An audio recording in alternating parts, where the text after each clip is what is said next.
esteja convosco. Proclamação do Evangelho de Jesus Cristo, segundo João. Ao anoitecer daquele dia, o primeiro da semana, estando fechadas por medo dos judeus as portas do lugar onde os discípulos se encontravam, Jesus entrou e, pondo-se no meio deles, disse: "A paz esteja convosco." Depois dessas palavras, mostrou-lhes as mãos e o lado. Então os discípulos se alegraram por verem o Senhor. Novamente Jesus disse: "A paz esteja convosco. Como o Pai me enviou, também eu vos envio." E depois de ter dito isso, soprou sobre eles e disse: "Recebei o Espírito Santo. A quem perdoardes os pecados, eles lhes serão perdoados. A quem não os perdoardes, eles lhes serão retidos." Palavra da salvação. Glória a vós, Senhor.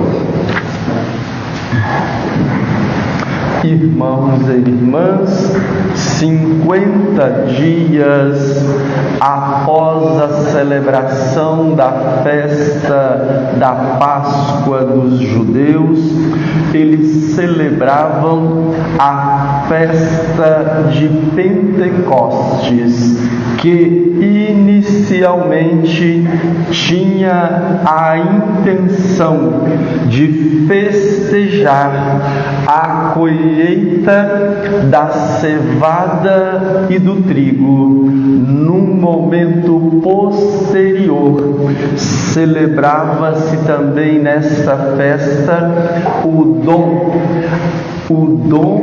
dos mandamentos da lei de Deus, que ele deu a Moisés no Monte Sinai. Quando o evangelista São Lucas coloca a vinda do Espírito Santo no dia da festa de Pentecostes dos judeus, isso é muito significativo para nós do ponto de vista teológico, porque São Paulo diz aqui do Espírito Santo. São Paulo fala do Espírito Santo como aquele que nos concede os seus frutos.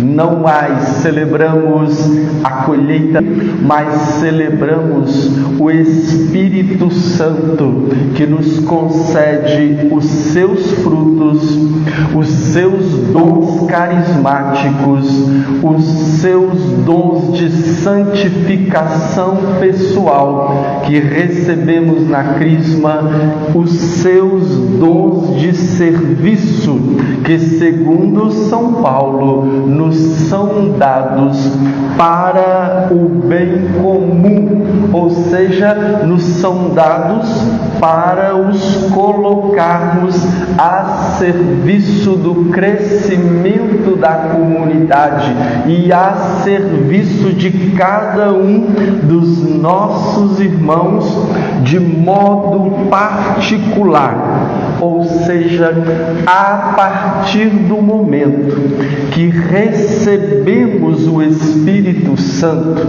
a partir do momento que deixamos o Espírito Santo agir em nossa vida, não celebramos mais a lei mosaica, celebramos a lei do Espírito, ou seja, inspirados, movidos pelo Espírito Santo, não obedecemos mais os mandamentos, não cumprimos mais a lei de Deus, por uma obrigação externa, por uma obrigação que vem de fora para dentro. Não cumprimos os mandamentos de Deus por medo de uma punição, caso nós a desobedeçamos. Aqueles que receberam o Espírito Santo são por Ele convencidos, são por Ele capacitados. Não agimos mais coagidos, não agimos mais pressionados pela letra que mata, mas pelo Espírito que vivifica. É o Espírito Santo que nos convence interiormente do pecado, sem nos acusar do pecado. Ele nos convence e Ele também nos dá a graça de hora em diante evitá-lo. Quando eu era jovenzinho, participava do grupo de jovens na paróquia lá em Araxá. A paróquia tem uma longa tradição de celebrar não somente a solenidade, mas a novena de Pentecostes. E aí, num dia, um dos festeiros teve uma grande ideia: colocar ali na frente, no presbitério, um símbolo do Espírito Santo. A ideia inicialmente foi boa. Pensou-se em colocar uma pombinha branca, linda, toda branquinha. Claro, este é um dos símbolos do Espírito Santo. A ideia inicialmente foi boa, mas queriam colocar ali na frente uma pombinha viva. Como manter uma pombinha viva lá na frente? Tiveram a ideia de colocá-la dentro de uma gaiola. Ficou hilário, ficou ridículo. O símbolo do Espírito Santo preso dentro de uma gaiola. No meio da novena, eles já resolveram tirar aquela pombinha de lá, porque todos que passavam e olhavam percebiam a contradição que estava ali representada. O Espírito Santo que nos dá a liberdade, o Espírito Santo que nos convence delicadamente, o Espírito Santo que não nos oprime, não nos obriga, não nos impõe forçosamente nada, estava ali dentro de uma gaiola, com o cumprimento da promessa de nosso Senhor Jesus Cristo de enviar aos seus discípulos o Espírito Santo. Ou seja, ao acolherem o Espírito Santo, os discípulos conheceram claramente a pessoa e a missão de nosso Senhor Jesus Cristo. Ao receberem o Espírito Santo, os discípulos tiveram o seu coração e a sua vida, ou os seus corações e as suas vidas transformadas. Ao receberem o Espírito Santo, nosso Senhor Jesus Cristo tornou-se o centro da vida deles. Ao receberem o Espírito Santo, eles começaram a testemunhar Jesus Cristo. E aí nós já podemos também perceber se o Espírito Santo está presente e agindo em nossa vida. Também o Espírito Santo criou ali nos discípulos uma nova comunidade. Aqueles que antes estavam reunidos, com a vinda do Espírito Santo, passaram a estar também unidos. Ou seja, estar reunido é uma condição física, passageira, momentânea. Nós estamos aqui agora reunidos porque temos um objetivo comum. Todos nós queríamos participar da missa de hoje. Quando terminamos terminar esta missa e cada um sair para a sua casa, nós não estaremos mais reunidos. No entanto, quando nós estamos unidos, a unidade acontece de modo espiritual. A unidade não depende da nossa proximidade física. Celebrando a missa numa outra igreja, quando terminou a celebração, uma senhora me procurou e disse: como que é mesmo o nome do senhor, padre? Eu disse: Manuel. Ela disse: a partir de hoje o senhor estará em todas as minhas orações. Eu rezo muito pelos padres.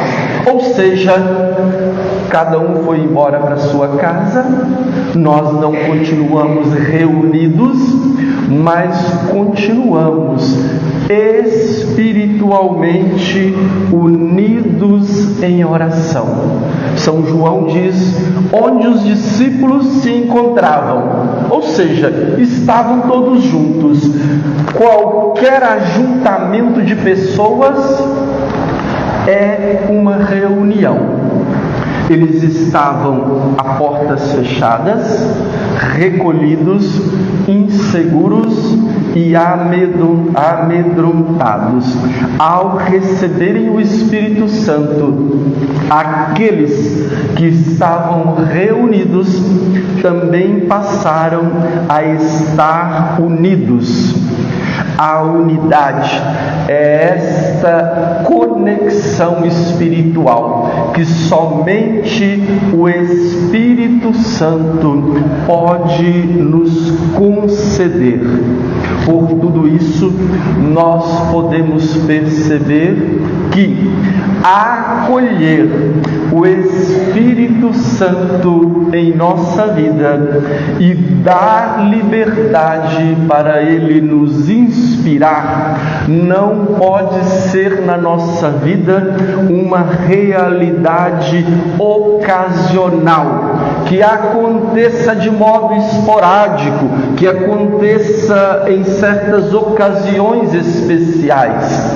Receber o Espírito Santo e deixá-lo agir em nossa vida não é uma questão opcional, não é uma questão de querer ou não querer.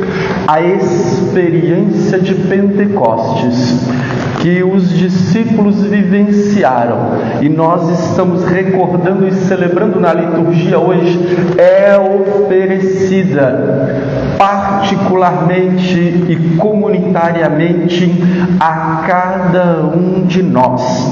De modo que não basta fazer como eu fiz, não basta fazer como o seminarista de teologia está fazendo, estudar 4 anos de teologia, saber muita coisa sobre o Espírito Santo e ser capaz de dar uma bela aula sobre o Espírito Santo. Não basta nós olharmos para o início da nossa igreja e vermos o cumprimento da promessa de nosso Senhor Jesus Cristo de enviar o Espírito Santo aos seus discípulos. Não basta nós olharmos para a história da igreja e vermos que o Espírito Santo agiu em tantos homens e mulheres em todo o tempo da história.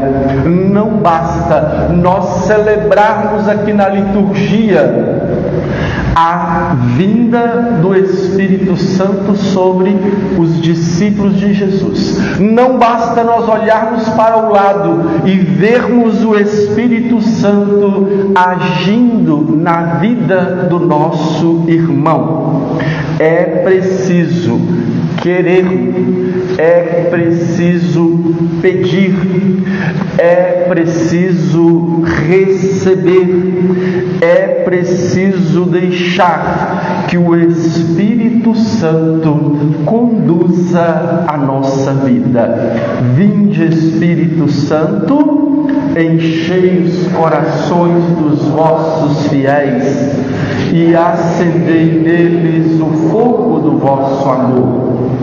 enviai o vosso Espírito e tudo será criado, e renovareis a face da terra. Oremos. Ó Deus, que instruístes os corações dos vossos fiéis com a luz do Espírito Santo, fazei que apreciemos retamente todas as coisas segundo o mesmo Espírito e gozemos sempre da sua consolação. Por Cristo Senhor nosso. Amém.